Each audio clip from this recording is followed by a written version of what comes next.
Welcome. Can I turn this on? Maybe? All right. Can people hear in the back? Can you guys hear me? Is the mic on? No? Maybe you can ask them to turn it on. Maybe we can get a big, there we go. All right. Maybe we can get a bigger auditorium, we'll see. So welcome to CS 183B. I'm Sam Altman, I'm the president of Y Combinator. 9 years ago, I was a Stanford student, and then I dropped out to start a company, and then I've been an investor for the last few. So at YC, we've been teaching people how to start startups for 9 years. Most of it's very hands-on and specific to the startups, but 30% of it is pretty generally applicable. And so we think that we can teach that 30% in this class. And even though that's only 30% of the way there, hopefully it'll still be really helpful. We've taught a lot of this at YC already, but it's all been off the record. And this is the first time that a lot of what we teach in YC is going to be on the record. So we've invited some of our best speakers to come and give the same talks they give at YC. We've now funded 720 companies. And so we're pretty sure that a lot of this advice is pretty good. We can't fund every startup yet, but we can hopefully make this advice very generally available. Guest speakers are going to teach 17 of the 20 classes. I'm only teaching 3. Counting YC itself, every guest speaker has been involved in the creation of a $1 billion+ company. So the advice shouldn't be that theoretical. It's all from people who have done it. All of the advice in this class is geared towards people starting a business where the goal is hypergrowth and eventually building a very large company. Much of it doesn't apply in other cases, and I want to warn people up front that if you try and do these things in a lot of big companies or non-startups, it won't work. It should still be interesting. I really do think that startups are the way of the future, and it's worth trying to understand them. But startups are very different than normal companies. So over the course of today and Thursday, I'm going to try to give an overview of the 4 areas that you need to excel at in order to maximize your chances of success at a startup. And then throughout the course, the guest speakers are going to drill into all of these in more detail. So the 4 areas. You need a great idea, a great product, a great team, and great execution. These overlap somewhat, but I'm going to have to talk about them somewhat individually to make it make sense. You may still fail. The outcome is something like idea times product times execution times team times luck, where luck is a random number between 0 and 10,000, literally that much. But if you do really well in the 4 areas you can control, you have a good chance at least some amount of success. One of the exciting things about startups is that they are surprisingly even playing field. Young and inexperienced, you can do this. Old and very experienced, you can do this too. And one of the things that I particularly like about startups is that some of the things that are bad in other work situations, like being poor and unknown, are actually huge assets when it comes to starting a startup. Before we jump in on the how, I want to talk about why you should start a startup. I'm somewhat hesitant to be doing this class at all, because you should never start a startup just for the sake of doing so. There are much easier ways to get rich, and everyone who starts a startup always says, that they couldn't have imagined how hard and painful it was going to be. You should only start a startup if you feel compelled by a particular problem, and that you think starting a company is the best way to solve it. The specific passion should come first, and the startup second. In fact, all of the big successes we have at YC followed this.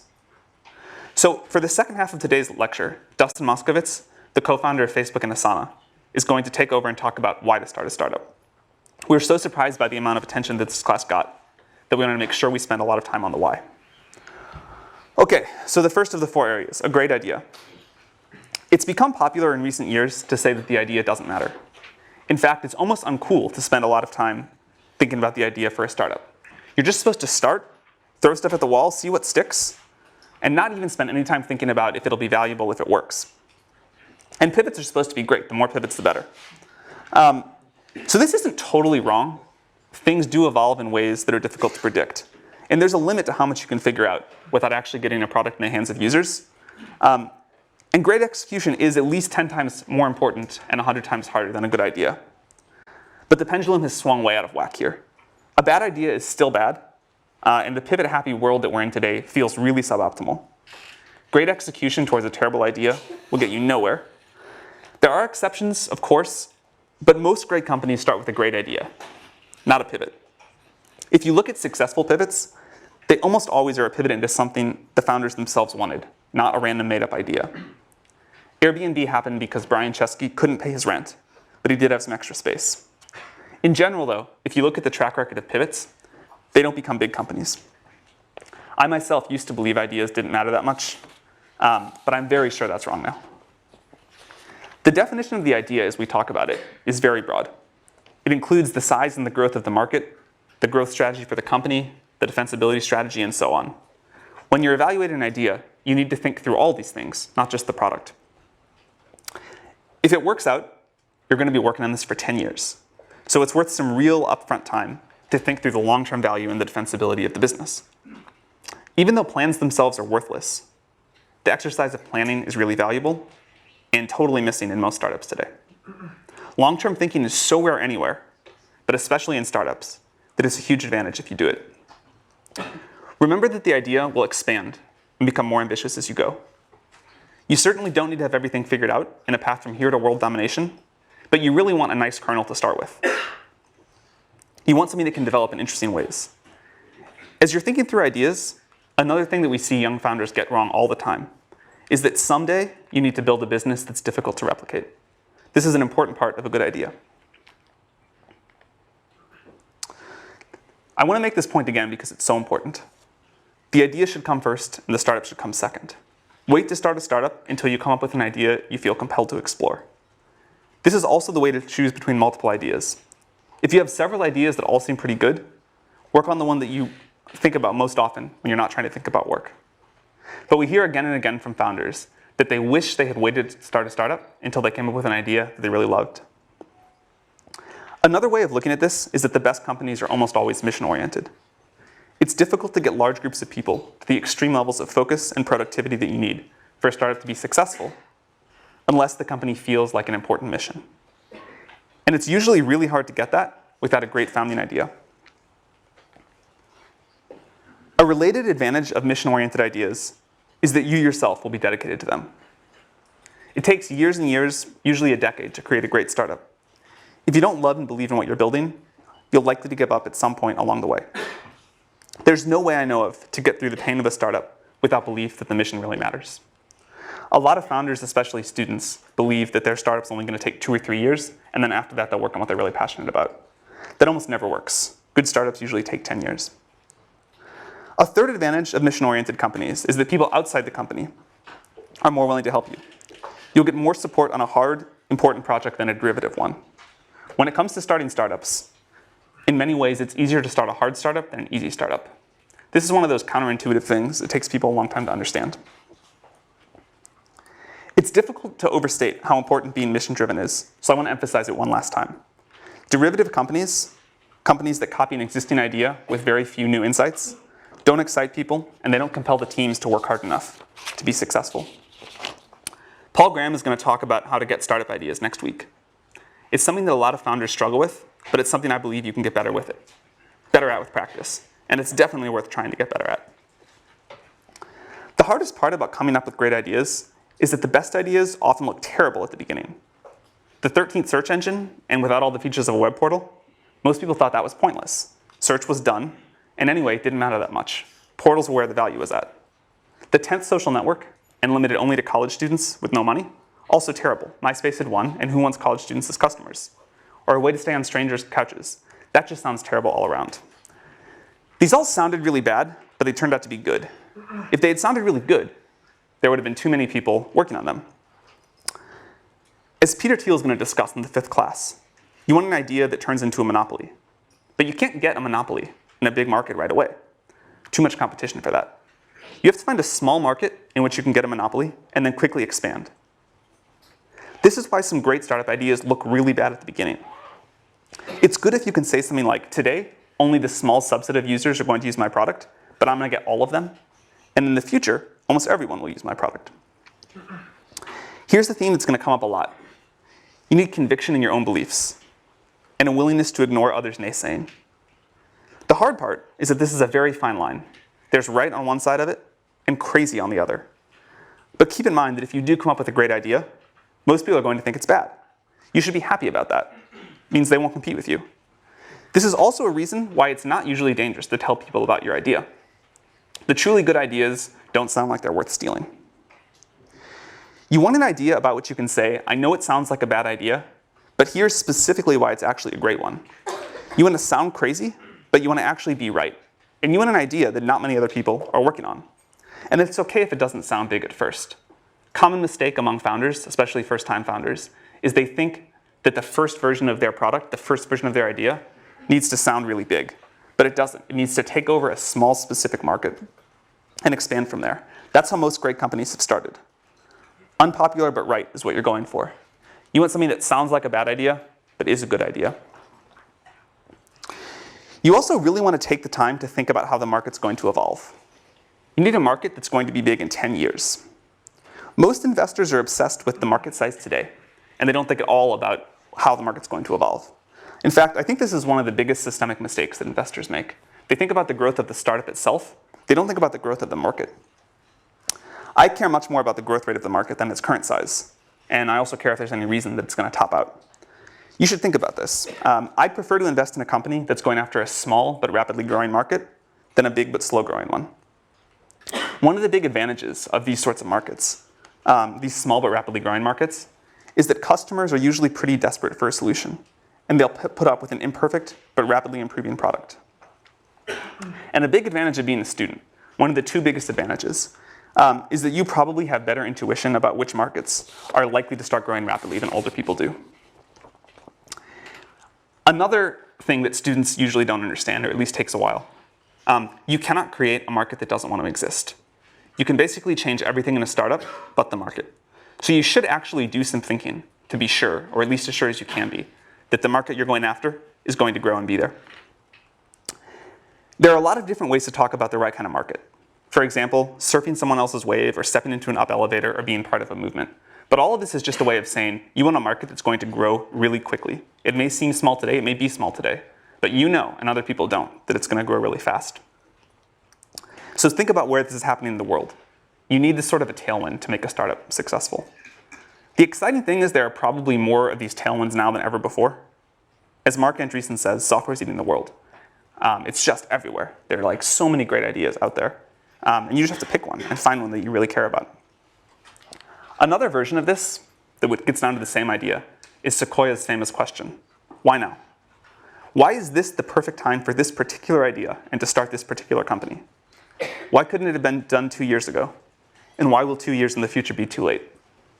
For the most successful startups we've been involved with, they've all had a great idea, great answer to this question. And if you don't, you should be at least somewhat suspicious about it.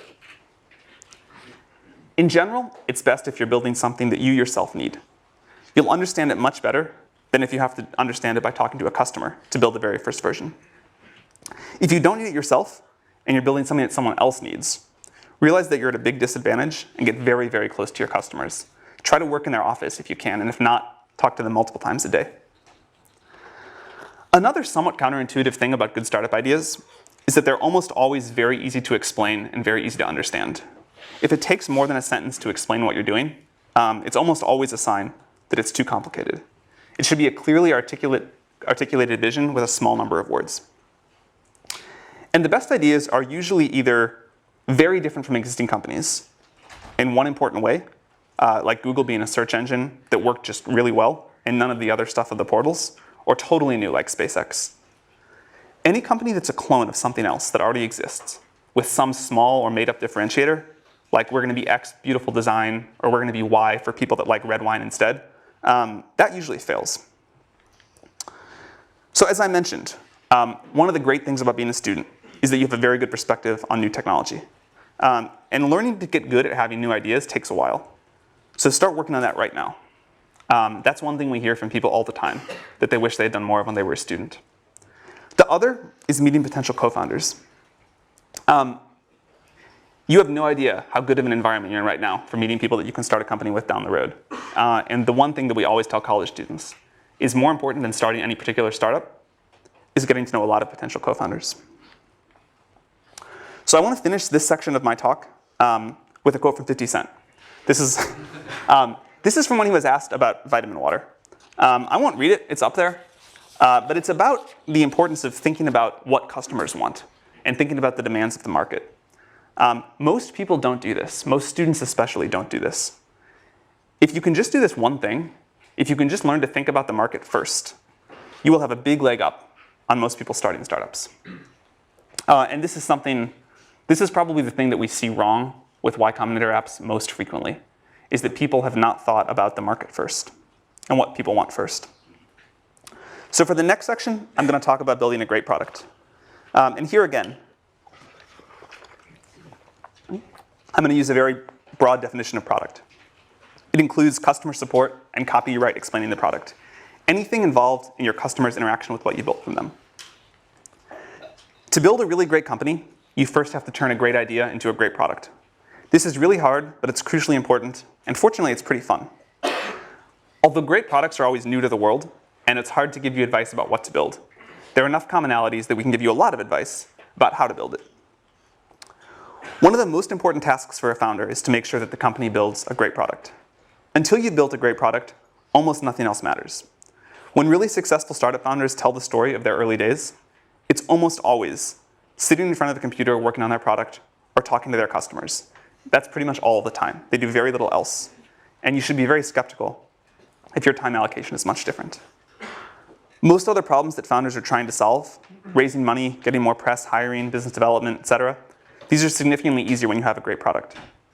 It's really important to take care of that first. Step one is to build something that users love. At YC, we tell founders to work on their product, talk to users, exercise, eat, and sleep, and very little else. All the other stuff I just mentioned, PR, conferences, recruiting advisors, doing partnerships, you should ignore all of that and just build a product and then get it as good as possible by talking to your users. Your job is to build something that users love. Very few companies that go on to be super successful get there without first doing this. A lot of good on paper startups fail because they merely make something that people like. Making something that people want, but only a medium amount, is a great way to fail and not understand why you're failing. So these are the two jobs. Something that we say at YC a lot is that it's better to build something that a small number of users love than a large number of users like. Of course, it'd be best to build something that a small number of users love, but opportunities to do that for V1 are rare, and they're usually not available to startups. So in practice, you end up choosing either the gray or the orange. You make something that a lot of users like a little bit, or something that a small number of users love a lot. And this is a very important piece of advice. Build something that a small number of users love. It's much easier to expand from something that a small number of people love to something that a lot of people love than from something that a lot of people like to a lot of people love. If you get this right, you can get a lot of other things wrong. If you don't get this right, you can get everything else right, and you'll probably still fail. So when you start in a startup, this is the only thing you need to care about until it's working. Should we explain that again? Sure. So you have a choice in a startup. The best thing of all worlds would be to build a product that a lot of people really love. In practice, you can't usually do that because a big company, if there's an opportunity like that, Google or Facebook will do it. So there's like a limit to the area under the curve of what you can build. And you can either build something that a lot of users like a little bit, or you can build something that a small number of users love a lot.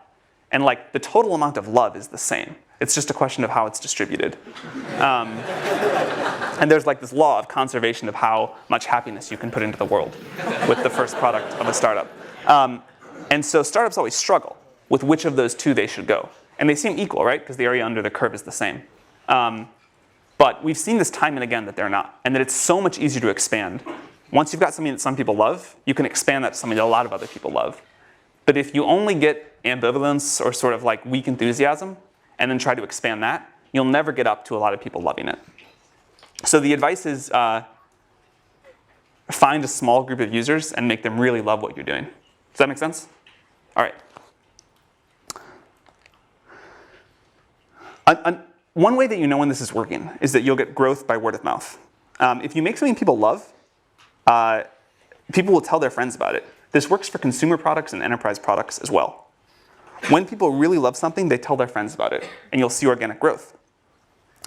If you find yourself talking about how it's okay that you're not growing because there's a big partnership that's going to come save you or something like that, it's almost always a sign of real trouble. Sales and marketing are really important, and we're going to have 2 classes on them later. But if you don't have some early organic growth, then your product probably isn't good enough yet. A great product is the secret to long-term growth hacking. You should get that right before you worry about anything else. It doesn't get easier to put off making a great product. If you try to build a growth machine before you have a product that some people really love, you're almost certainly going to waste your time. Breakout companies almost always have a product that's so good that it grows by word of mouth. Over the long run, great products win. Don't worry about your competitors raising a lot of money and what they may do in the future. They probably aren't very good anyway. Very few startups die from competition. Most die because they themselves fail to make something users love. They spend their time on other things. So worry about this above all else. Another piece of advice to make something that users love, start with something simple. It's much, much easier to make a great product if you have something simple. Even if your eventual plans are super complex, and hopefully they are, you can almost always start with a smaller subset of the problem than whatever you think is the smallest. And it's hard to build a great product, so you want to start with as little surface area as possible. Think about the really successful companies and what they started with. Think about products that you really love. They're generally incredibly simple to use and especially to get started using. The first version of Facebook was almost comically simple. The first version of Google was just an ugly web page with a text box and 2 buttons, but it returned the best results, and that's why users loved it. The iPhone is far simpler to use than any smartphone that ever came before it, and it was the first one that people really loved. Another reason that simple's good is because it forces you to do one thing extremely well, and you have to do that to make something that people love.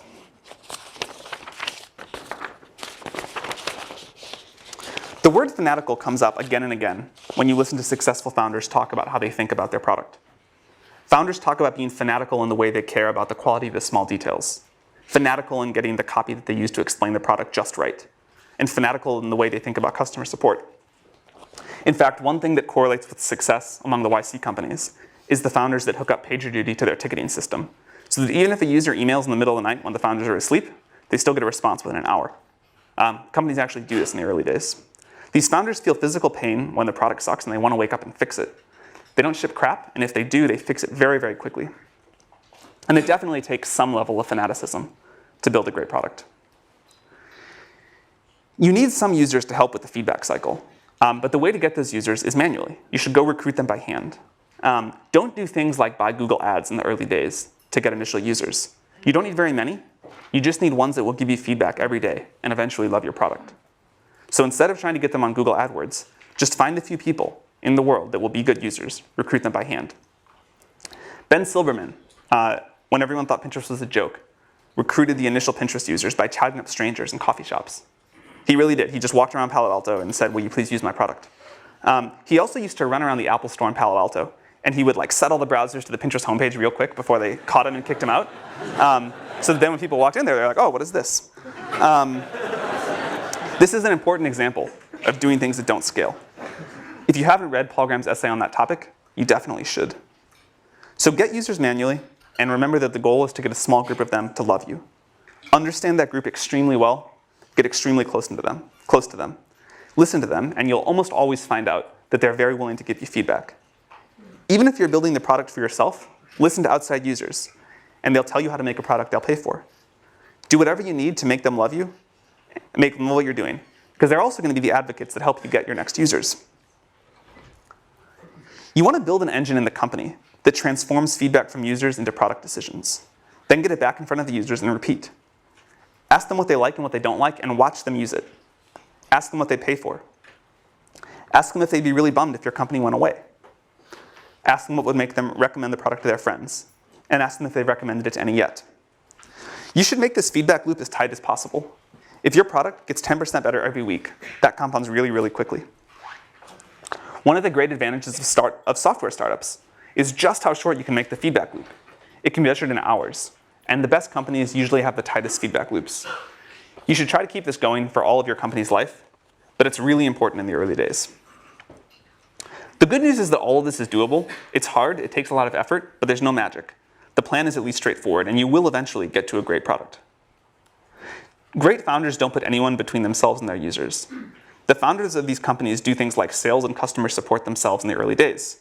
It's critical to get this loop embedded in the culture. In fact, a specific problem that we always see with Stanford startups for some reason is that the students try and hire sales and customer support people right away. And you've got to do this yourself. It's the only way. You really need to use metrics to keep yourself honest on this. It really is true that the company will build whatever the CEO decides to measure. If you're building an internet service, ignore things like total registrations. Don't talk about them. Don't let anyone in the company talk about them. and look at growth in active users, activity levels, cohort retention, revenue, net promoter scores, these things that matter, and then be brutally honest if they aren't going in the right direction. Startups live on growth. It's the indicator of a great product. So this about wraps up the overview on building a great product. I want to emphasize again that if you don't get this right, nothing else we talk about in the class will matter. You can basically ignore everything else that we talk about until this is working well. On the positive side, this is one of the most fun parts of building a startup. So I'm going to pause here. I'll pick back up with the rest of this on Thursday. And now we're going to have Dustin talk about why you should start a startup. Thank you for coming, Dustin. Sure.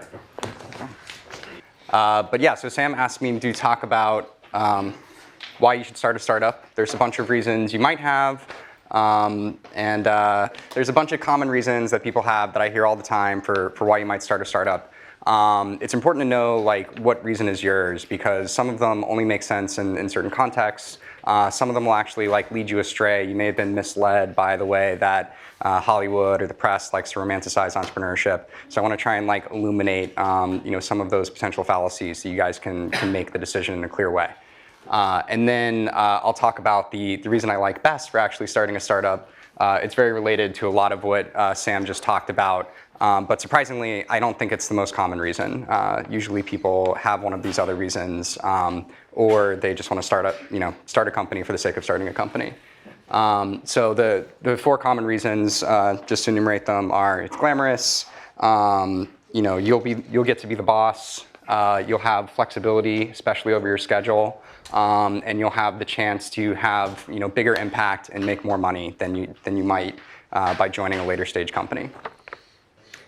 So, okay, you guys are probably pretty familiar with this concept. When I wrote the Medium post, which a lot of you guys read a year ago, I felt like the story in the press was a little more unbalanced. Entrepreneurship just got romanticized quite a bit. The movie The Social Network came out, had a lot of sort of like bad aspects of what it's like to be an entrepreneur, but mainly sort of painted this picture of like there's a lot of partying and you kind of move from like one brilliant insight to another brilliant insight, and really made it seem like this like really cool thing to do. And I think the reality is just not quite so glamorous. There's an ugly side to being an entrepreneur, and also just more importantly, what you're actually spending your time on is just a lot of hard work. Sam mentioned this, but you're basically just sitting at your desk, heads down, focused, answering customer support emails, doing sales, figuring out hard engineering problems. So it's really important that you kind of like go in with eyes wide open. And then also it's really quite stressful. This has been a popular topic in the press lately. The Economist actually ran a story just last week called like Entrepreneurs Anonymous, and shows like a founder kind of like hiding under his desk and talking about like founder depression. This is like a very real thing. Like, let's be real. If you start a company, it's going to be extremely hard. Why is it so stressful? So a couple reasons. One is you've got a lot of responsibility. So people in any kind of career have fear of failure. It's kind of just like a dominant part of the psychology. But when you're an entrepreneur, you have fear of failure on behalf of yourself and all of the people who decided to follow you. So that's really stressful. In some cases, these people are depending on you for their livelihood. Even when that's not true, they've decided to devote the best of your years of their life to following you. And so you're responsible for the opportunity cost of their time. So that's a big deal. And you're always on call if something comes up. Maybe not always at 3 in the morning, but for some startups that's true. But if something important comes up, you're going to deal with it. That's kind of the end of the story. Doesn't matter if you're on vacation. Doesn't matter if it's the weekend. You kind of always got to be on the ball and always be in a place mentally where you're prepared to deal with those things. And then a sort of special example of that or of this kind of stress is fundraising. So scene from The Social Network. This is us partying and working at the same time, and somebody's spraying champagne everywhere. So The Social Network spends a lot of time kind of painting these scenes. Mark's not in the scene. The other thing they spend all their time on is kind of like painting him out to be a huge jerk. This computer? Yeah. Oh. Okay, so this is an actual scene from. See, I'm going to move this just a little. Oh no. This will work. This will work. Okay. On the PDF as well. Yeah. Okay. Okay, cool. This is an actual scene from Palo Alto. Spent a lot of time at this desk, just kind of heads down and focus. Mark was still kind of a jerk sometimes, but in this more like fun, lovable way, and not a like sociopathic scorn lover way. So this is him like signaling his intention to, just be focused and keep working, not be social. So then there's also the scene sort of demonstrating the like brilliant insight moment. It's kind of like straight out of A Beautiful Mind. They literally stole that scene. So they like to paint it as you just kind of like jump from one of these moments to the other moment with like parting in between. But really, we're just at that table the whole time. So interestingly, if you compare this to the other photo, Mark is in the exact same position, but he's wearing different clothes. This is definitely a different day. So cool. So that's what it's actually like in person. And I just covered this bullet up here. This is the Economist article I was talking about a second ago. So another form of stress is just like unwanted media attention. So part of it being glamorous, you get some positive media attention sometimes. It's nice to be on like the cover of Time and like be the person of the year. It's maybe a little less nice to be on the cover of People with like one of your wedding photos. Depends who you are. Some people would like that. I'd really hate it. But when Valleywag analyzes your lecture and just tears you apart, like you definitely don't want that. Nobody wants that. And then one thing I almost never hear people talk about is you're just a lot more committed. So if you're an employee of a startup and things are stressful, it's not going well, you're unhappy, you can just leave. For a founder, you can leave, but it's very uncool, pretty much a black eye on the rest of your career.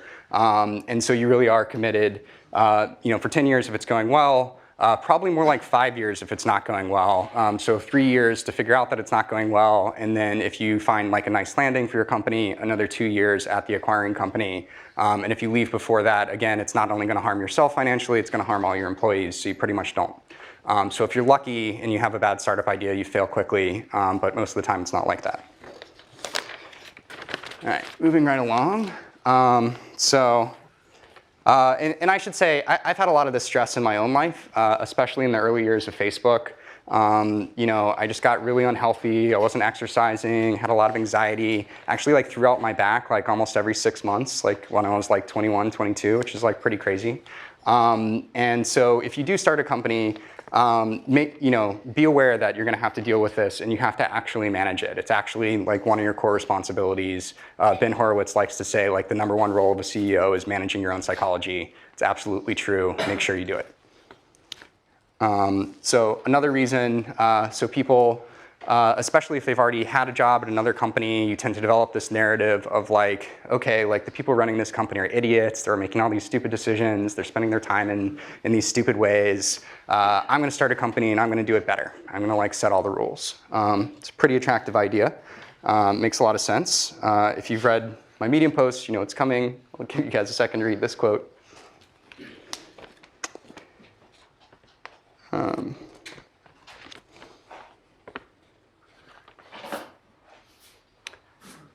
Cool. So this really resonates with me. And one thing I'd point out is, the reality of these decisions is pretty nuanced. The people you thought were idiots probably weren't idiots. They probably just had like a really difficult decision in front of them, and people pulling them in multiple directions.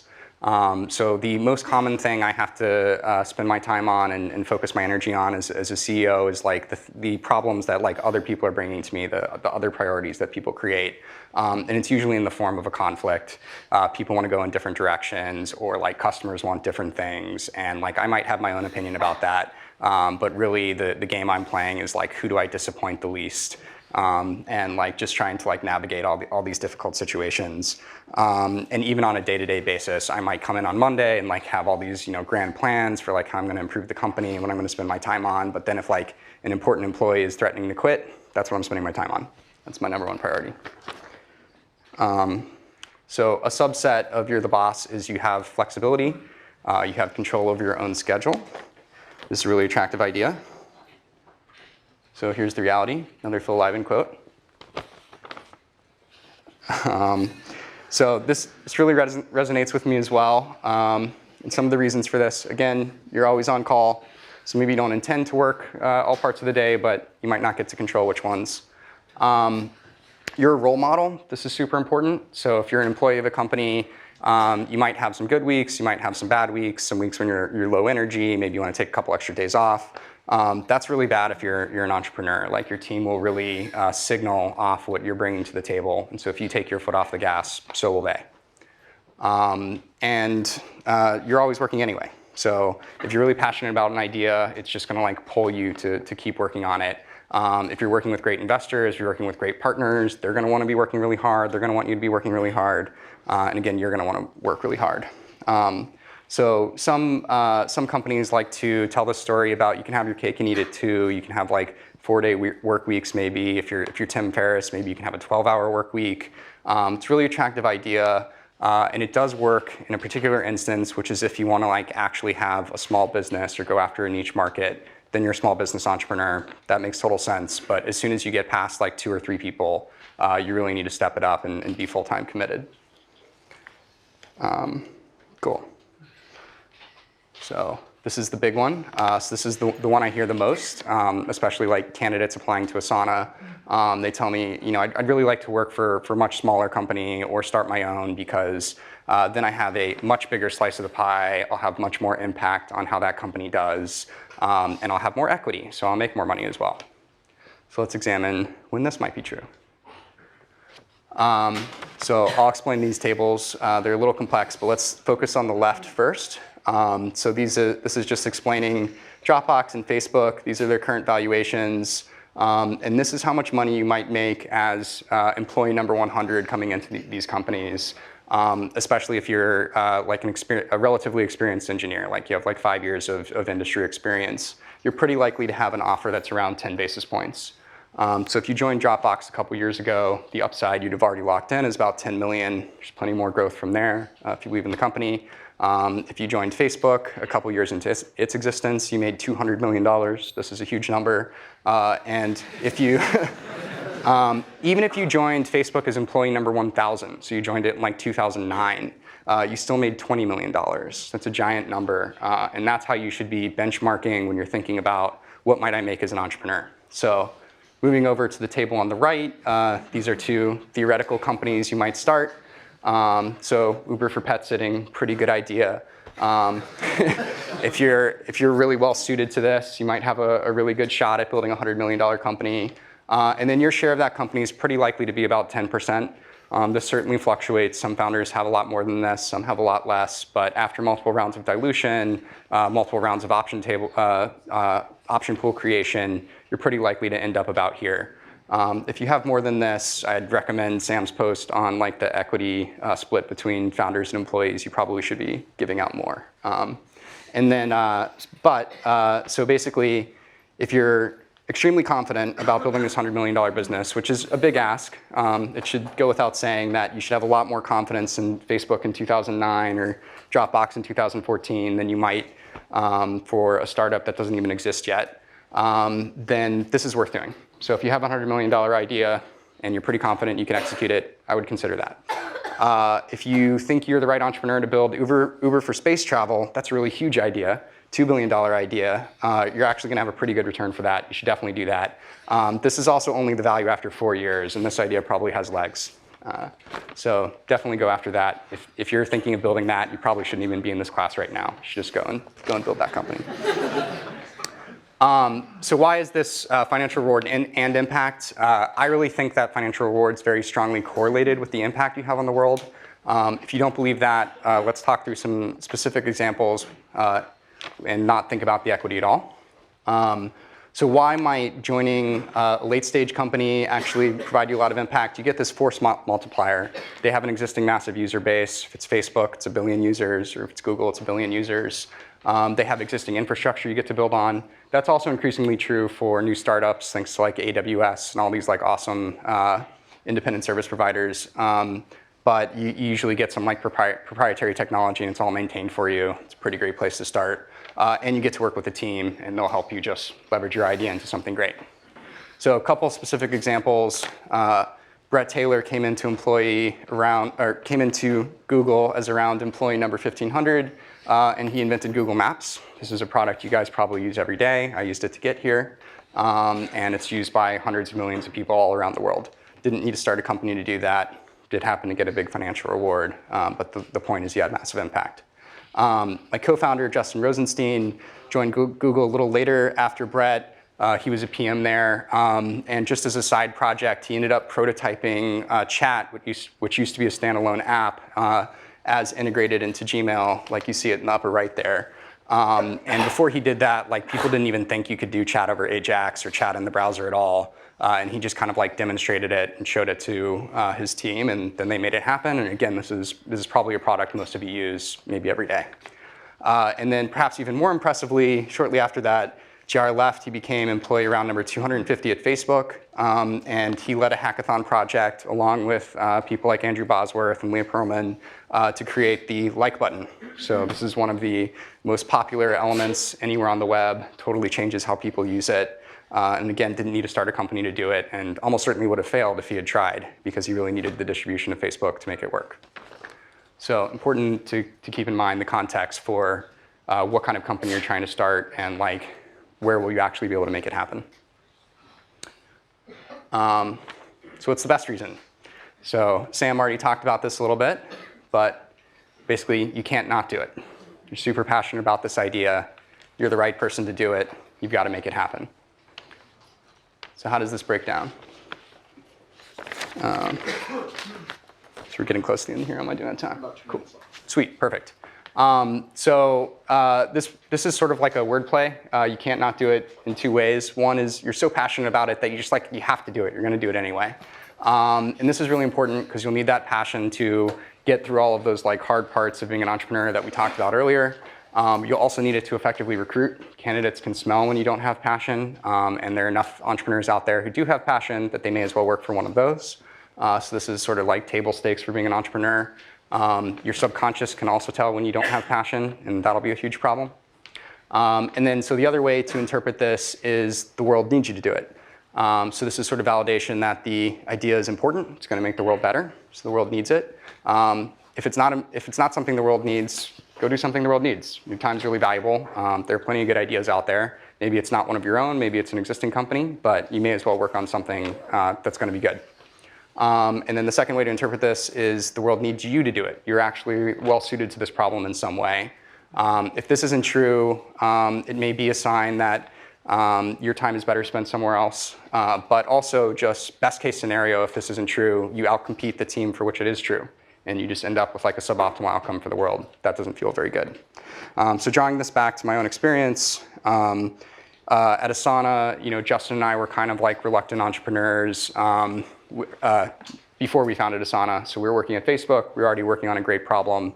And we would basically work all day long on our normal projects. And then at night, we would keep working on this internal task manager that was used internally at the company. And it was just because we were like so passionate about the idea. It was so clearly valuable that we couldn't do anything else.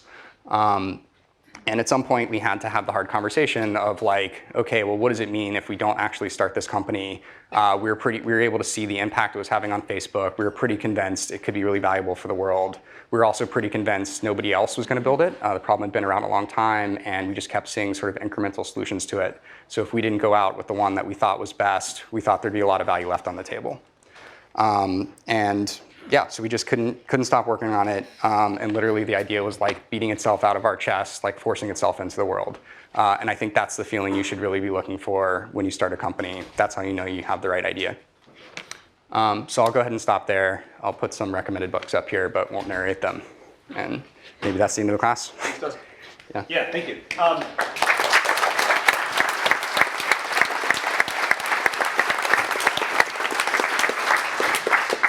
Maybe Dustin can stick around for a few minutes if you have questions for him. And see you Thursday. Thank you.